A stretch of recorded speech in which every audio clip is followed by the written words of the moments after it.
কালকে মোট যে পরীক্ষা কেন্দ্র আছে সেটা 636টি কেন্দ্র, এটা আমি আগেও বলেছি, এবং 14 তারিখে 478টি কেন্দ্র। এটা আপনারা অনেকে হয়তো সেটা কাগজে লিখেছেন বা আপনাদের বৈদ্যুতিন মাধ্যমে আপনারা দেখিয়েছেন। এটা গেল পরীক্ষা কেন্দ্র। এরপরে আরও একটু খুঁটিনাটিতে আমরা আসতে পারি, যে তথ্য যেটা আপনাদের হয়তো মনে হতে পারে যে এটা প্রয়োজনীয়, যে পরীক্ষাটা নিশ্চিতভাবে সুরক্ষিত করতে বা পরীক্ষার সুরক্ষা নিশ্চিত করতে আমরা যেসব বন্দোবস্ত নিয়েছি তার কিছু কিছু আমি আলোচনা করে দিচ্ছি।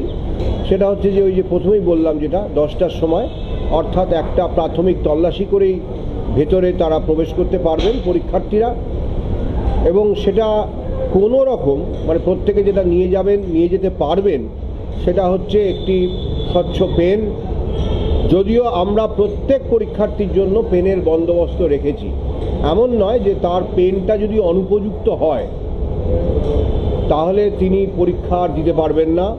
প্রত্যেক পরীক্ষার্থীর জন্য আমরা পেনের বন্দোবস্ত আমাদের পরীক্ষা কেন্দ্রগুলিতে থাকবে, অর্থাৎ একটি পরীক্ষা কেন্দ্রে যদি মোট 500 পরীক্ষার্থী থাকেন, 500টি পেন সেখানে পাঠানো আছে।